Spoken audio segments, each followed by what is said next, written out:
بسم اللہ الرحمن الرحیم نحمدہ ونصلی ونسلم علی رسولہ الکریم اما بعد فاعوذ باللہ من الشیطان الرجیم بسم اللہ الرحمن الرحیم۔ میرے محترم سامعین، ماہ رمضان کی برکات کو سمیٹتے ہوئے آخری عشرے کے ایام میں اللہ کریم نے ہمیں جو برکات عطا فرمائی ہیں اس میں سب سے عظیم برکت والی رات، مبارک رات، جس کو قرآن کے الفاظ میں لیلۃ القدر کہا گیا، پوری سورہ مبارکہ سورہ قدر کے نام سے اس رات کی برکتوں کو بیان کر رہی ہے، اور بالخصوص وہ عظیم الشان حصہ کتنا ایمان افروز اور بابرکت بیان کیا گیا، لیلۃ القدر خیر من الف شہر، کہ وہ شب قدر 1000 ماہ سے افضل ہے۔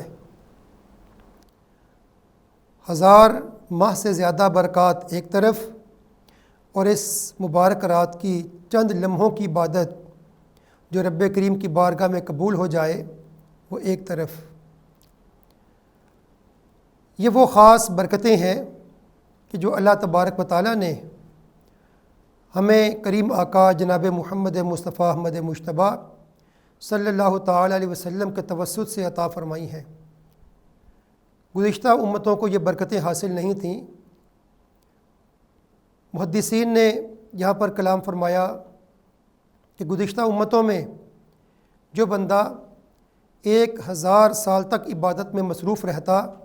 گناہوں سے بچتا، اس کو عابدوں کی صف میں شمار کیا جاتا تھا، اس کو عابد و زاہد گنا جاتا تھا۔ جب کریم آقا صلی اللہ تعالیٰ علیہ وسلم نے ان احوال کو ملاحظہ فرمایا تو آپ کے دل میں امت کی محبت کا سمندر جوش مارنے لگا، اور اللہ تبارک و تعالیٰ کی بارگاہ میں زبان ناز سے عرض کیا کہ یا اللہ میری امت کا کیا بنے گا، ان کی تو اتنی عمریں ہی نہیں، پھر دیگر معمولات بھی ہیں۔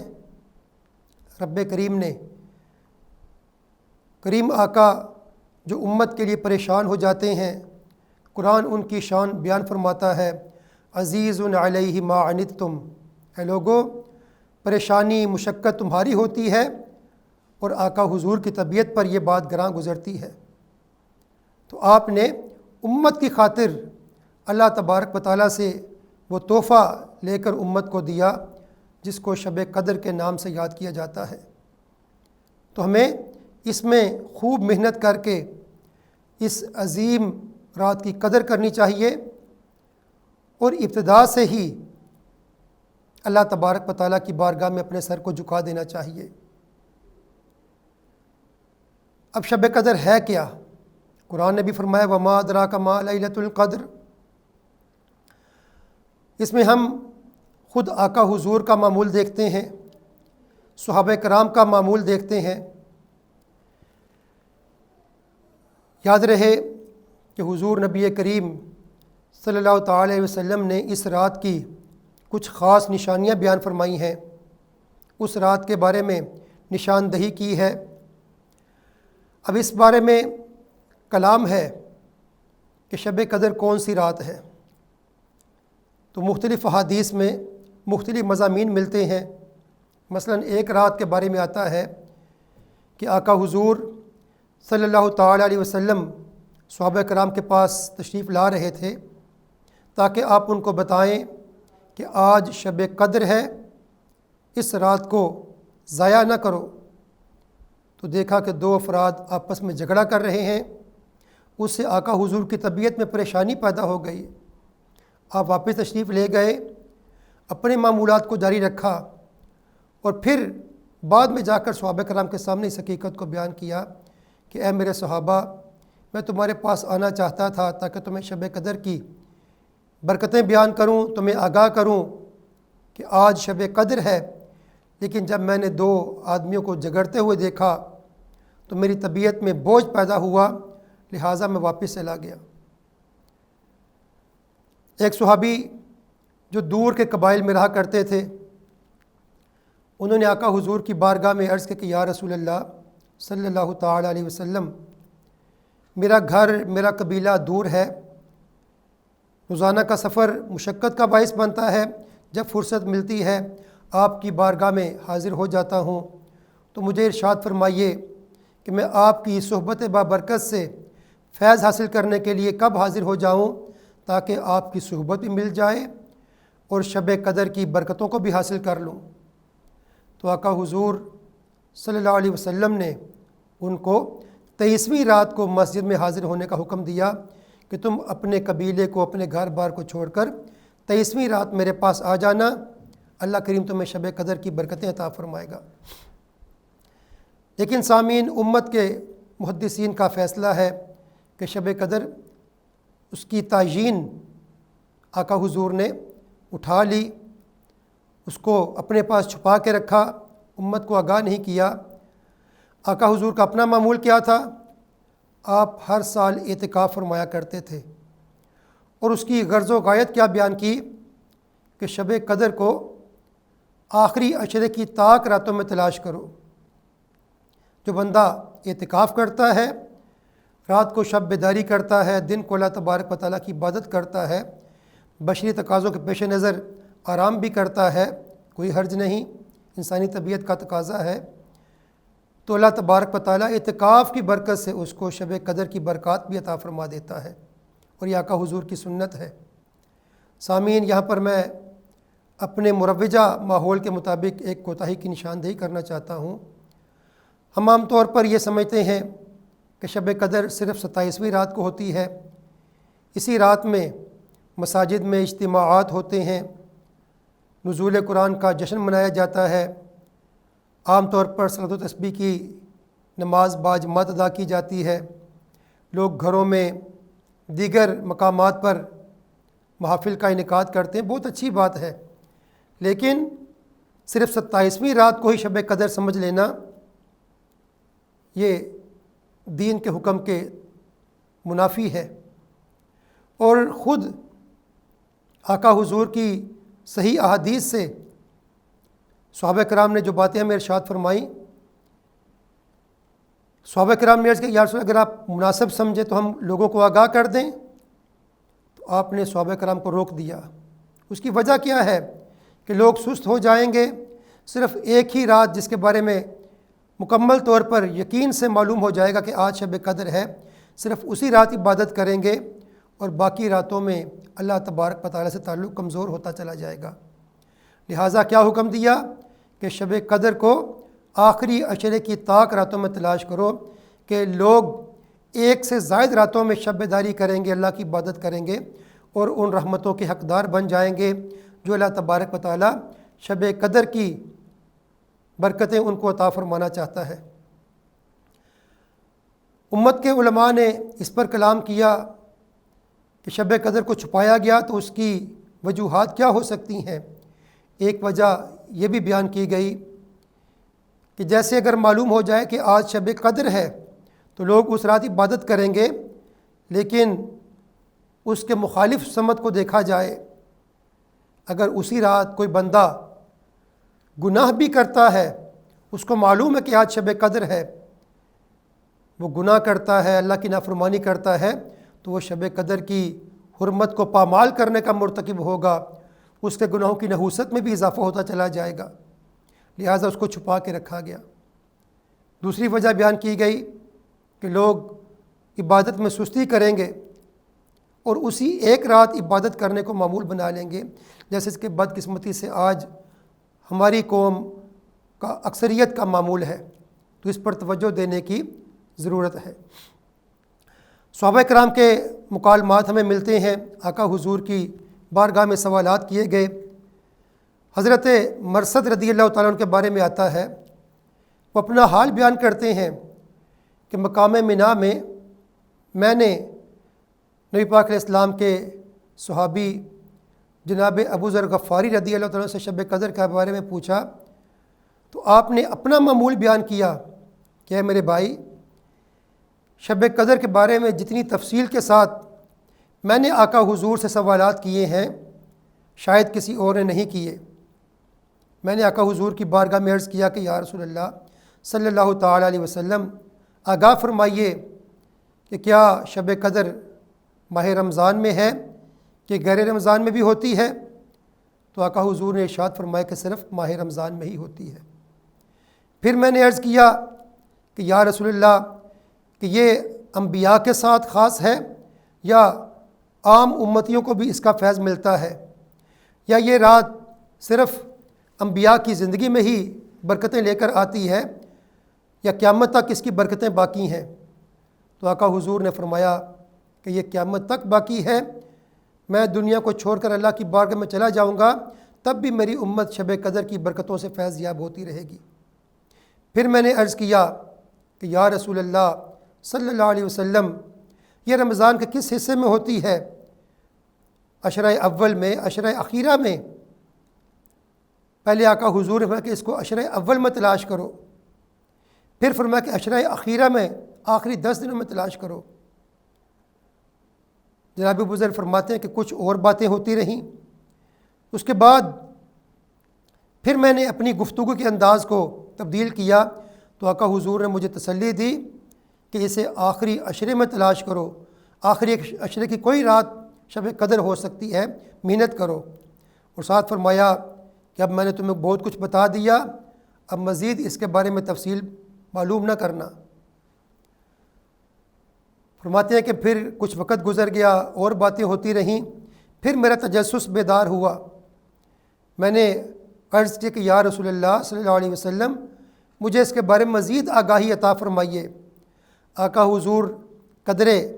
خفا ہوئے، میں نے یہ انداز پہلے کبھی نہیں دیکھا تھا۔ پھر آپ نے فرمایا کہ اگر اللہ کریم پسند فرماتا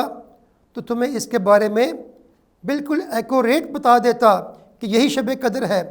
لیکن جب اللہ کریم نے اس کو چھپا کے رکھا تو تم مجھے مجبور نہ کرو،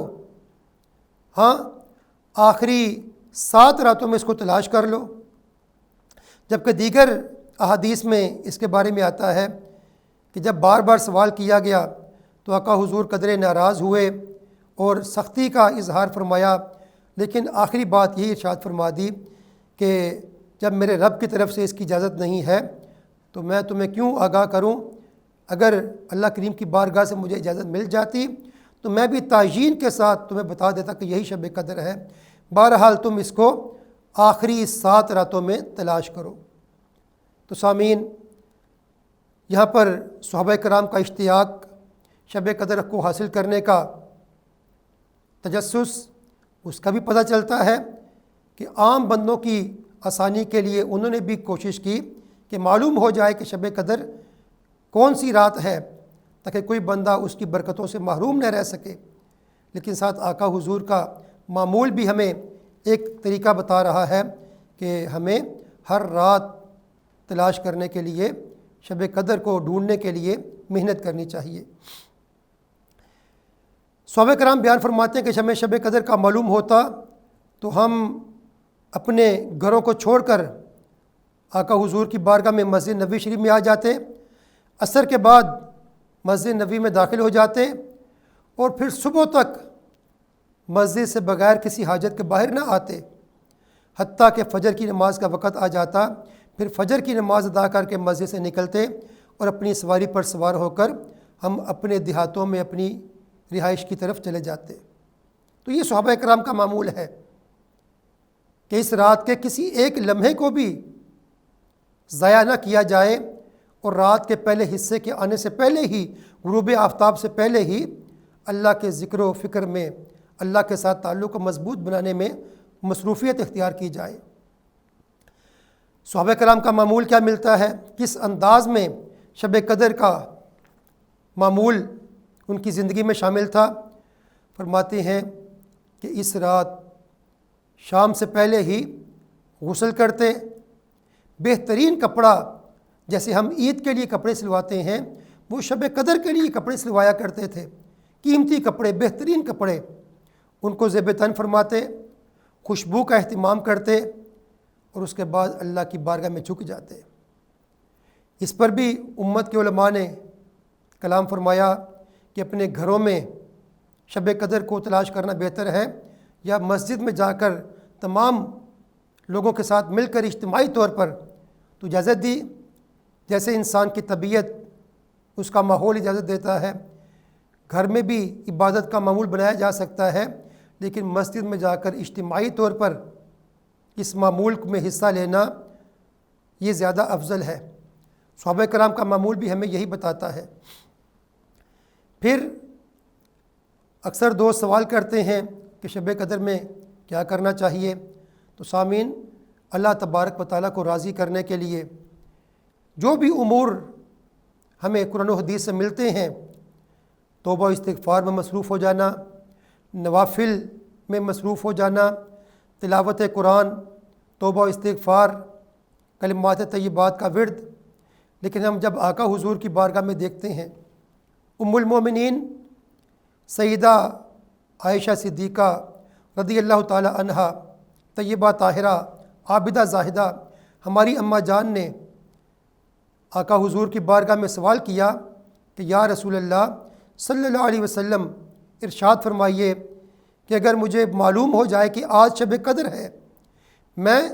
لیلۃ القدر کو پا لوں، تو پھر کیا پڑھا کروں؟ اللہ اکبر!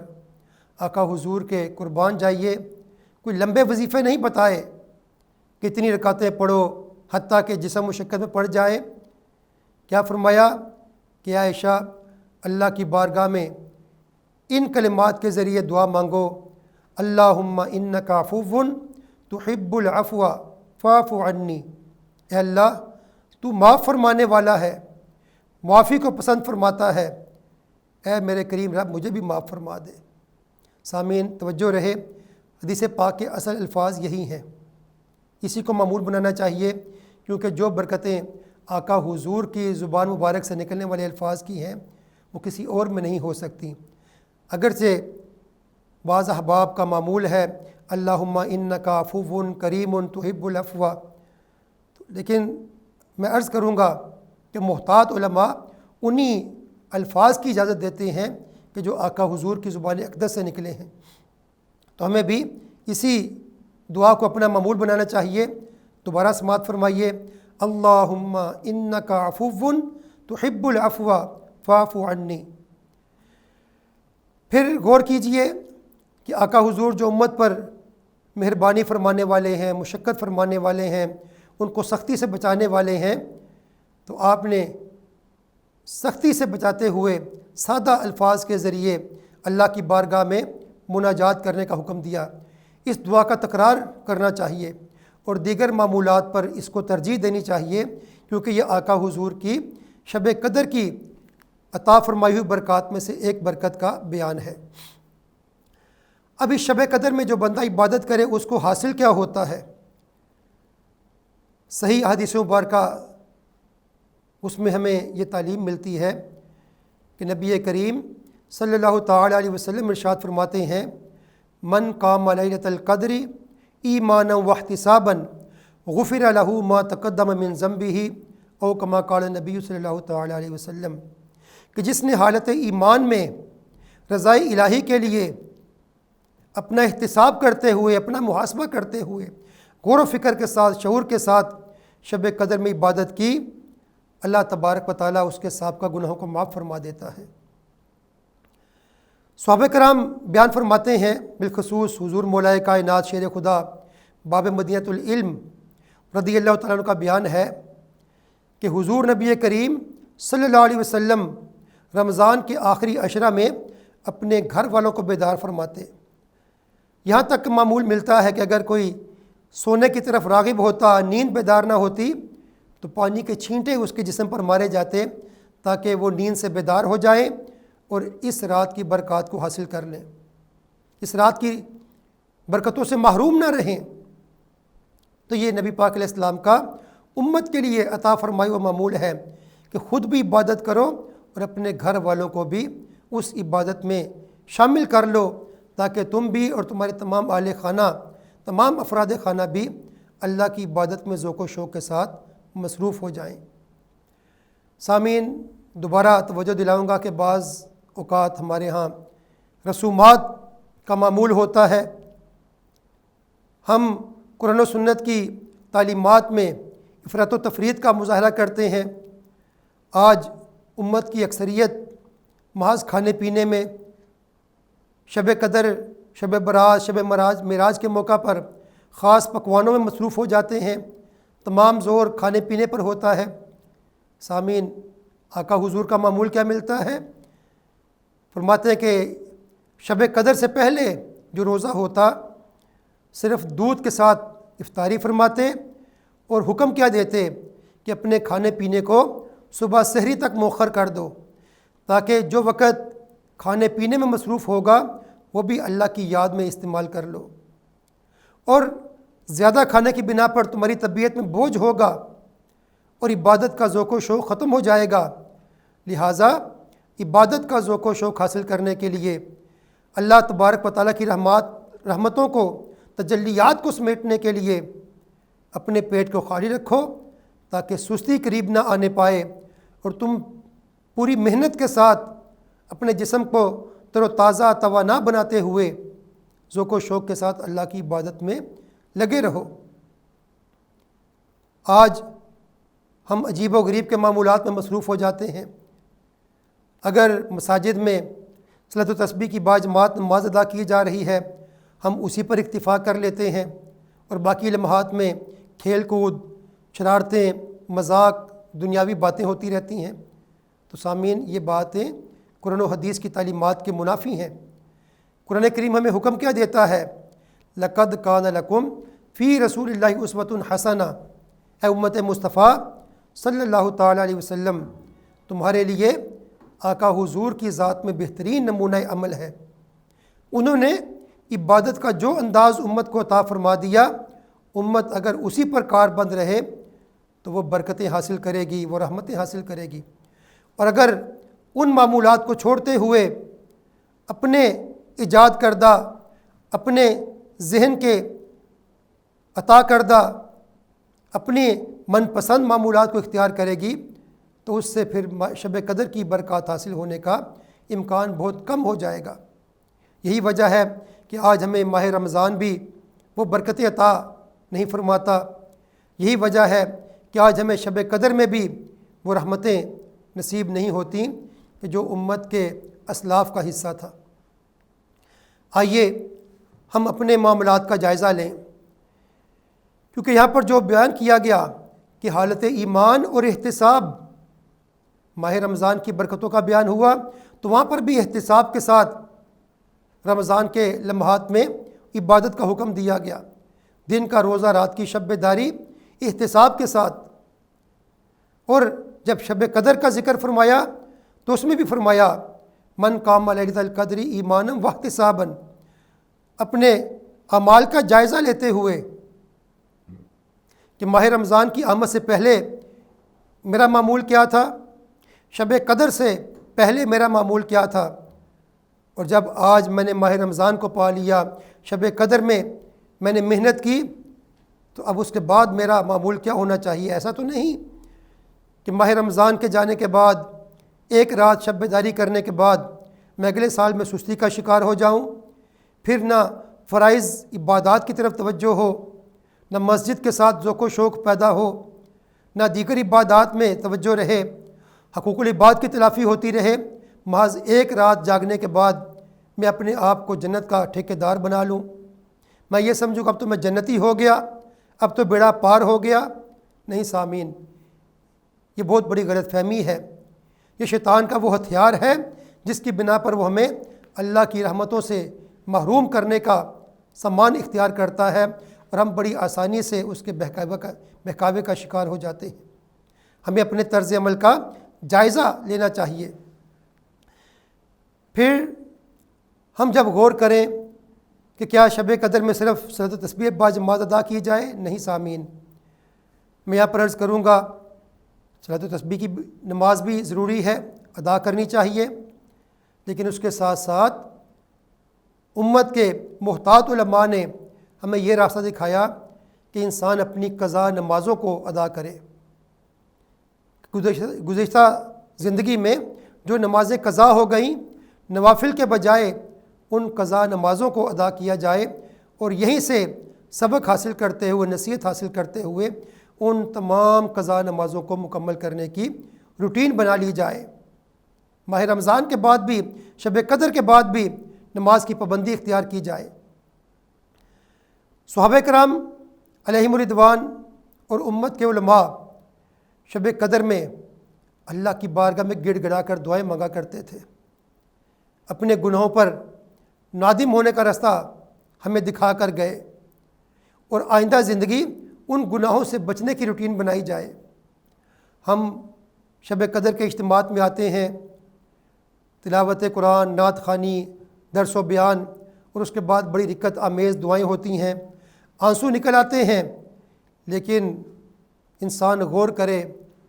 کہ کیا یہ آنسو مجھے اللہ کی بارگاہ کا قرب عطا کر رہے ہیں یا حجاب بن رہے ہیں؟ یہ آنسو بہانے کے بعد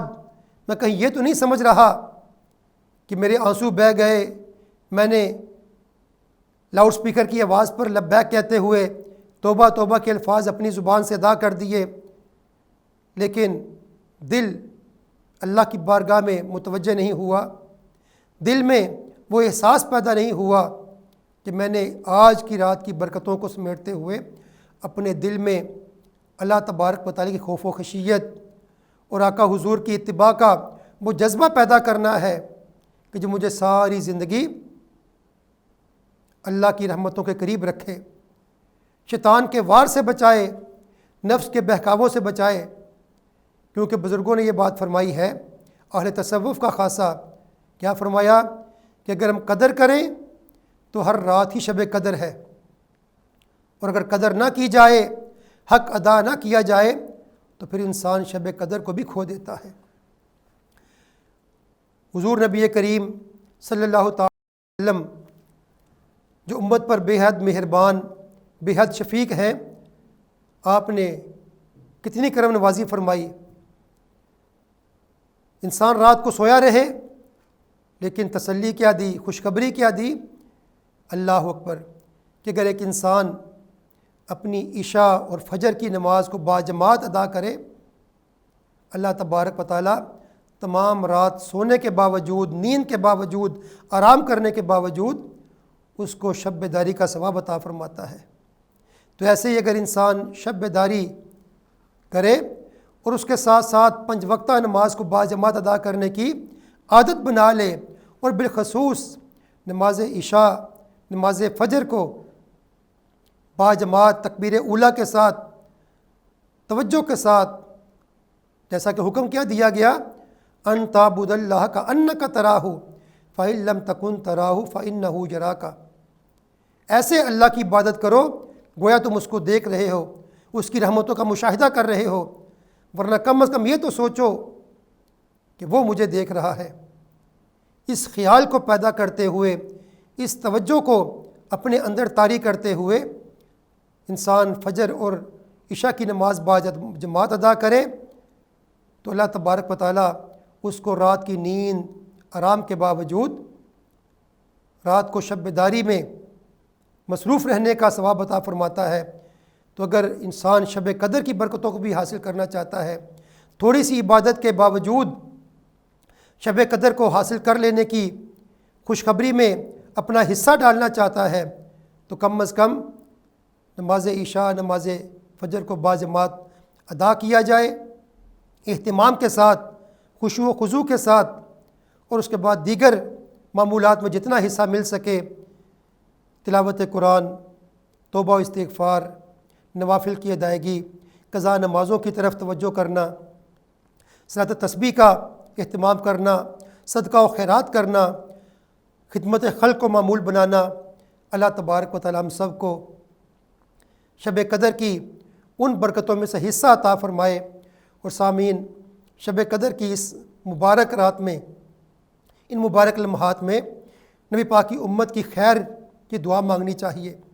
ہمارے وہ کشمیر کے مسلمان بہن بھائی جو کتنے ماہ سے اپنے گھروں میں محصور ہیں، ان پر زندگی تنگ کی گئی ہے، ان کے لیے دعائیں خیر کی جائے۔ شام کے مسلمانوں کے لیے، فلسطین کے مسلمانوں کے لیے، اور اس کرونا وائرس کی وجہ سے جو امت پر سختی آئی ہے، پریشانی آئی ہے، اللہ کریم شب قدر کی برکتوں سے ماہ رمضان کی برکتوں سے اور صاحب قرآن کی عظمتوں کی برکتوں سے ان تمام مصیبتوں سے ہمیں محفوظ فرمائے۔ وآخر دعوایا ان الحمد للہ رب العالمین۔